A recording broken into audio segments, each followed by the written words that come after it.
So we're just going to go ahead with Lee Silver. Lee is Professor of Molecular Biology and Public Affairs at the Woodrow Wilson School of Public and International Affairs at Princeton University. I met him at a thing called Retreat from Reason, which Jerry Ostrom, in fact, helped organize at Cold Spring Harbor. And at the time, Lee had, I think this book was fairly new at this point, called Challenging Nature. And he'd written another one called Remaking Eden. The subtitle of Challenging Nature is The Clash of Science and Spirituality at the New Frontiers of Life. And in keeping with our theme, he mentions here on the jacket notes, which I suppose you had something to do with. Something. On the left, New Age secularists rail against genetically modified crops. On the right, religious Americans want embryo stem cell research to be a felony. While they share seemingly little beyond mutual contempt, Silver argues that both political camps are driven consciously or subconsciously by a fundamental fear of violating a higher spiritual authority, imagined either as the creator God of the Bible who rules from above or a vague Mother Nature goddess here on earth. So, Lee Silver. Thanks. So I'm going to take a bit of a different tack, but I actually added 2 slides, although I'm only going to be 15 minutes by the end. And the first thing that sort of bothered me is that we spent a lot of time talking about religion without defining our terms. In a lot of the conversations I've had with people about these things, it's always struck me how so often people talk right past each other and they don't know it because they're using the same word with different meanings. Now, religion is not easy to define. When I also should say, like Stuart Kaufman, I'm a Jewish atheist, so that makes me religious in the eyes of some and a sinner in the eyes of others. But when I first started thinking about this, I was a scientist until 7 years ago, I said, I really got to learn about what people are thinking, what these religions really mean. And I went around and talked to people, and the more and more and more you talk to people, the more confused you get, because everybody has a different version of what they are sure their religion means. So these are just, and I'm a dilettante at this. Overlapping definitions of religion. Mostly people here seem to be talking about institutionalized beliefs and or rituals. I partake in institutionalized rituals, so in that sense, I guess I'm religious. Consciously maintained faith. This is just the second overlapping with the first.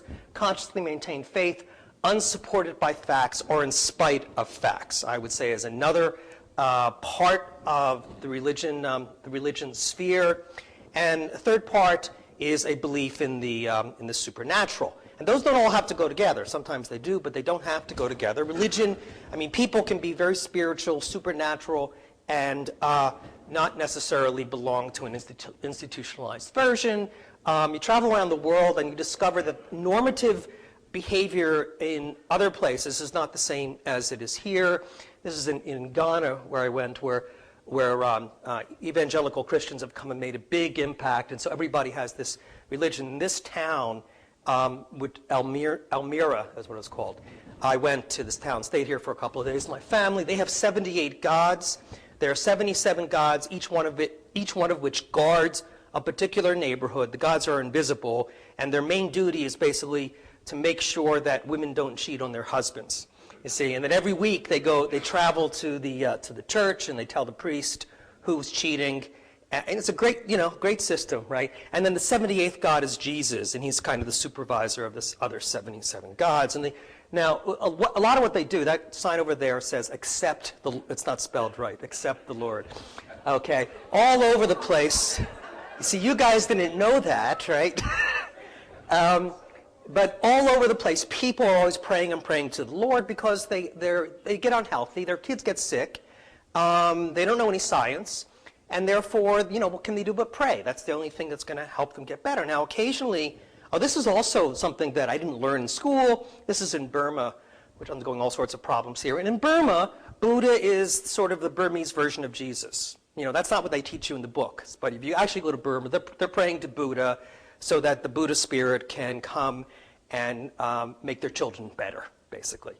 And sometimes it works. The one other thing I say, part of religion is attribution of personhood to non-persons, and I'll give you an example of that in a second. So this is an example of, if you look at the empirical facts, this kind of religion probably works. So this guy is he's a priest, And people come to him when they're sick or when their children are sick, and he gives them special potions. And the special potions actually work very often because he had gone to the city, to the pharmacy, to buy medicines, and then he comes back to his town, and he has things like, antibiotics, and, the kids have inflammation, and he goes and gives them a potion, and the potions work often.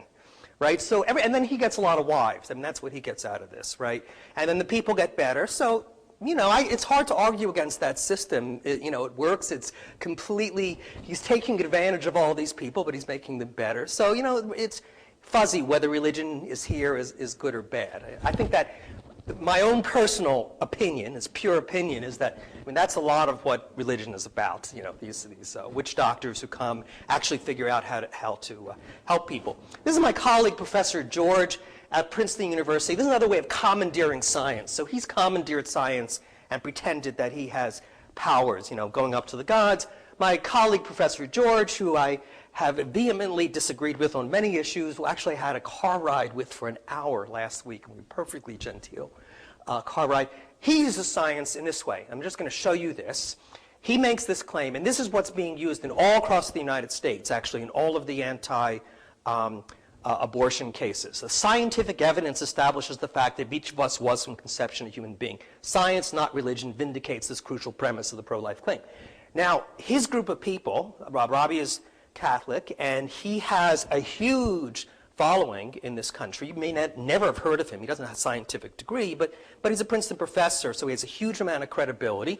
And this is very powerful, because what people like Robbie are able to do is go around the country and say, look, we're not using religion to promote our views. We're using science. This is a view based on science. I'm not going to go into why I think this view is wrong, but just, let's just set it there. So, okay, main part of the talk right here. Who should control life? And this is a survey done. It was published in Harper's Magazine, 1997. And the question was asked to Americans, if you had to choose one of the following, who should have the power to control the genetically linked characteristics of a child before birth? And there were only 4 choices. The choices were doctor, parents, no one, or God. Okay, so who do you think? One, God won. 70% said God. Given this, they didn't have any other choices. 70% said God. The doctor, very, very few people said the doctor. But the interesting thing is that no one beat the parents, right? So what does that mean that no one beat the parents? And this was problematic when I first read this survey, because I'm a geneticist, and a geneticist's view of inheritance is that it's random. That Mendel's laws don't give a damn about kids, and if both parents are carriers of a cystic fibrosis mutation, 25% of the kids are going to get cystic fibrosis. That's the way it works, and that's why I would talk to people, and I would say to them, you think that randomness is better than the parents who might have a better idea of what's better for their children?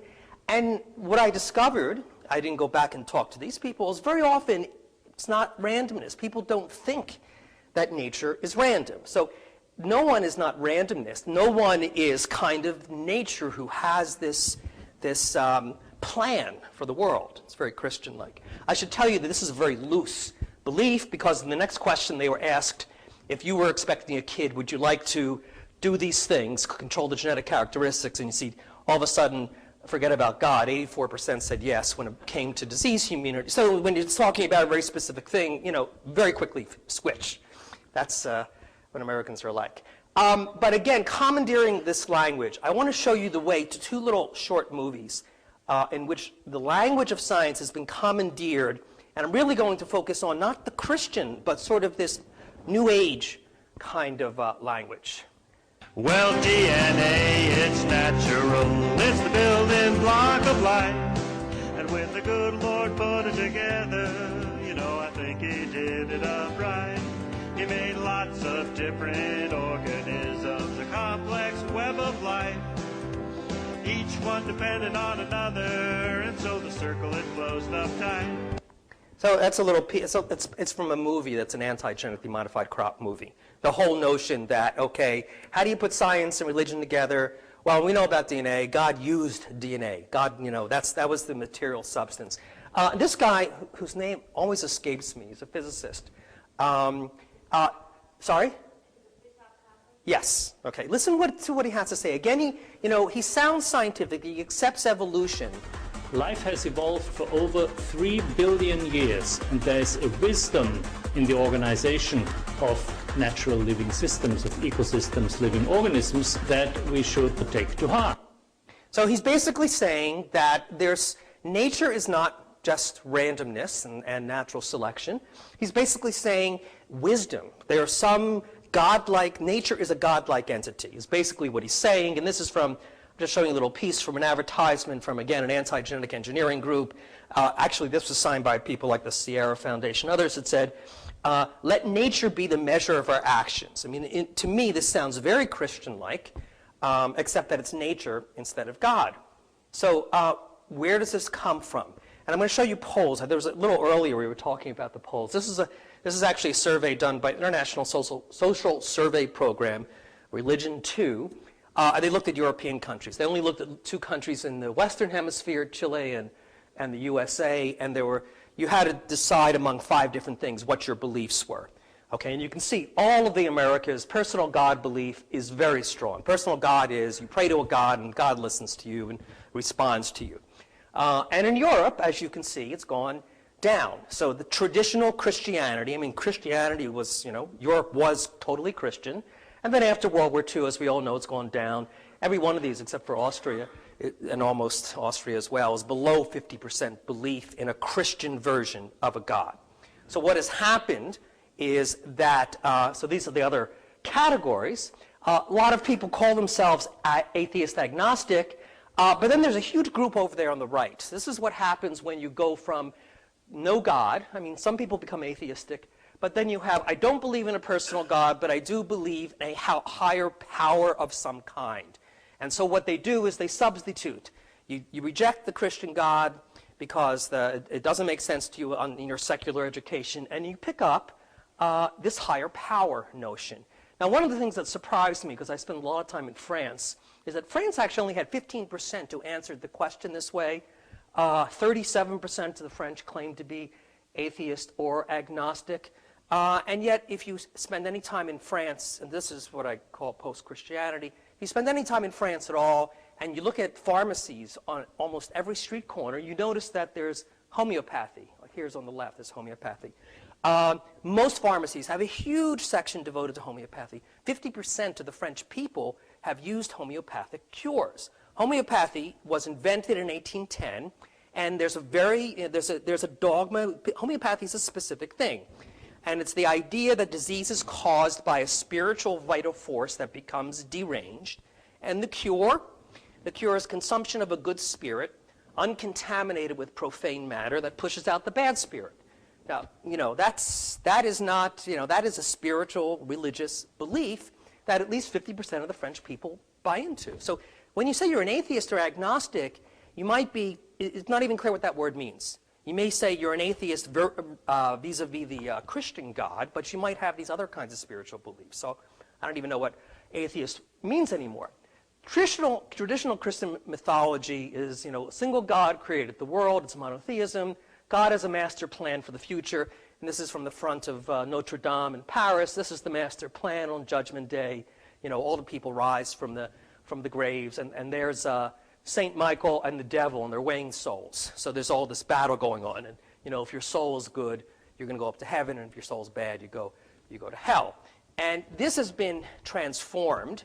So here you had God. That's actually a God version from the New World, from Chile, and you see God is holding the earth in his hand. This is post-Columbus, obviously. And that's traditional Christian mythology. And it's gone to the point, instead of having this God in the sky who's controlling earth, it's as if the whole earth becomes the new goddess. And this subliminal, a lot of people won't even admit this, subliminal transformation of God to Mother Earth goddess. As we move on into this I want you to hear this. so-called biotech revolution, and we start producing more and more transgenic manipulations, we'll start seeing pieces of DNA interacting with each other in ways that are totally unpredictable.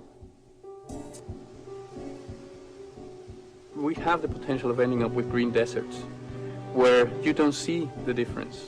You know, the environment will continue to be green, but it is being transformed from inside. And when that cracks, when that monoculture breaks down, it's going to be very massive. This is from a movie called The Future of Food, and the whole movie has these very, very Christian-like themes. Here, the devil is all the scientists who want to genetically engineer the world, and this is a professor at Berkeley, and he's the good guys, and they're trying to protect the world. They're trying to protect their goddess from us, and it's a battle between the devil and the good goddess, Mother Earth, and that's sort of that underlies a lot of what is going on here. Now, where does this all come from? Well, I was very dismayed, and this is my show and tell. The book that my son had to read in 5th grade for his ecology part of his biology class. And the horrible thing is that in the United States, education is completely decentralized. I actually sat on a school board, so I actually chose this book. And the reason I chose this book is because it didn't skimp on evolution. All the other books, they forget it. They don't even talk about evolution. But this book goes the other way. And so this is the first page of this book, and it's opposite a picture that looks like this. And on the first page, it has this version of symbiosis. The ant, it's talking about an ant and an aphid. The ant begins to stroke the smaller insect with its feelers. The aphid responds by releasing a drop of honeydew. The ant eagerly licks up the honeydew, and the ant gently, the ant's stroking, and it's gently picking it up in its jaws. It carries it to another leaf. This is really nice, pleasant story of ants and aphids, and that's now. The metaphors are heavy, but it's true. But this is the problem. This is on the first page. It makes it seem like the whole world operates like this. It goes further on, and it talks about ecological communities. This is a progressive 5th grade textbook. Living part of an ecosystem, all the different organisms live together. They're members of a community. Now, what does community mean? If you look in the dictionary on my Macintosh, it says living together in one place, practicing common ownership. Down here, considered collectively in the context of social values and responsibilities.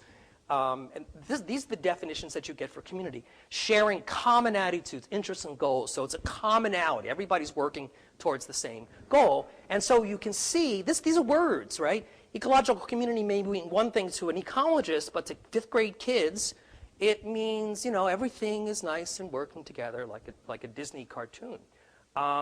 And these are books for adults, which lead to the same false premises. Again, they're true in scientific terms, but people don't interpret the words the same way we do, same way that scientists do. This is James Locke's Gaia. This is the Mother Earth notion. And this is Lynn Margolis, so I've actually debated. And she has a book called Symbiotic Planet. Now, that's either obvious or, in my view, ridiculous. It's either obvious because if you take the scientific sense of symbiosis, it's just the interaction of any two organisms. It can be detrimental to one, detrimental to the other, or you can have mutualism where there's no common detrimentality. That's scientists. So sure, the planet's filled with symbiotic interactions. But if you look at the dictionary, again, the Macintosh dictionary, look at what it says. Interaction between two different organisms, typically to the advantage of both. That's false. The word here is what makes it false, typically. Because if you actually go into the wilderness, and this blew me away when I first went to the Amazon jungle. This is actually the jungle in Central America.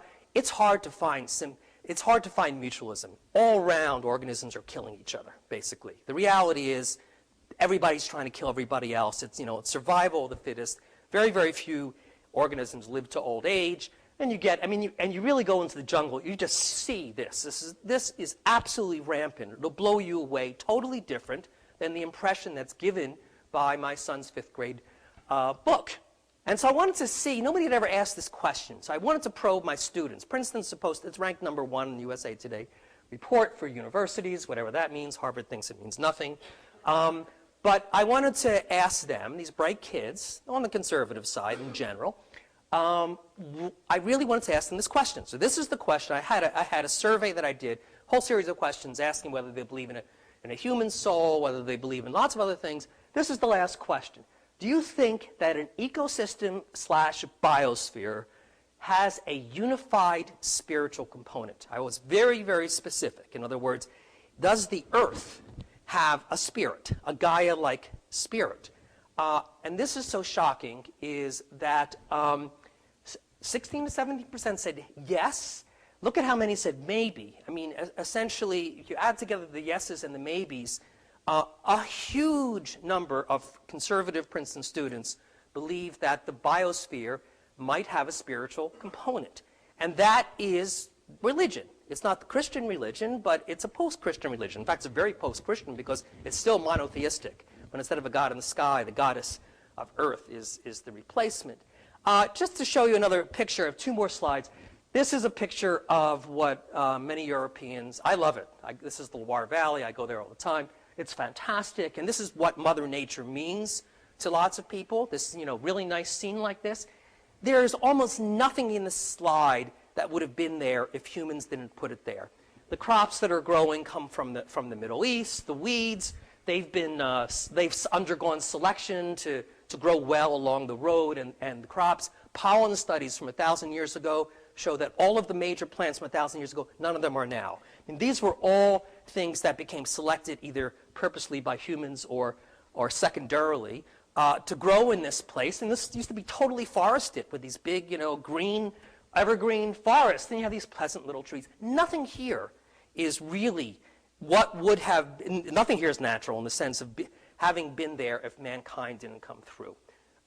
So, and this is just my last slide, really. People don't realize this. There's this other version of religiosity, this spirituality actually expressed by many people who claim they're atheists, is a complete fictional view of the world.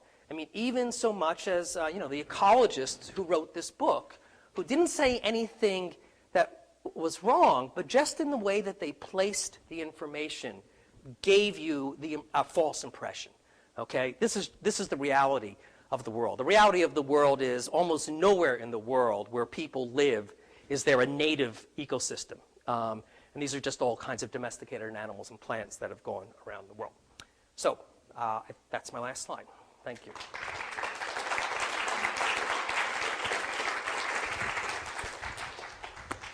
Thank you very much, Lee. Any questions for Lee Silver before we move on? Yep. Well, yeah. Ronnie, go ahead. Here, just put it here. I love what you said. I think you'll like it. There's a New Yorker cartoon some years ago that has a lady on an airplane refusing a drink, saying, "No, thank you. I don't think nature intended us to drink while flying." This seems to me to just about sum up everything there is to say about arguments from nature.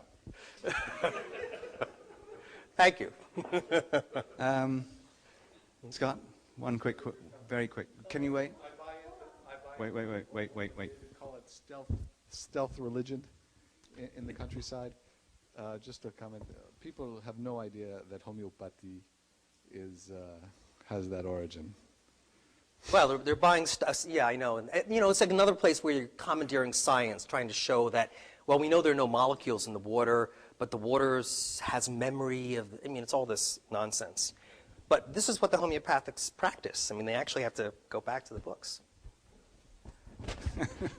I was very impressed how you went to do that whole thing without once using the phrase intelligent design.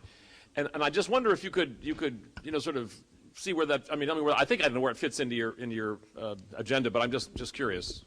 Well, I think the interesting thing about this is that this group of people would be totally opposed to intelligent design, even though fundamentally that's what they believe, right? So they're on the left. They're against the right-wing religionists, right? And they think they're totally pure. And my claim is, no, they're not pure. And then you see it on both sides of the issue. Now, maybe they're not as dangerous. I think they're dangerous economically.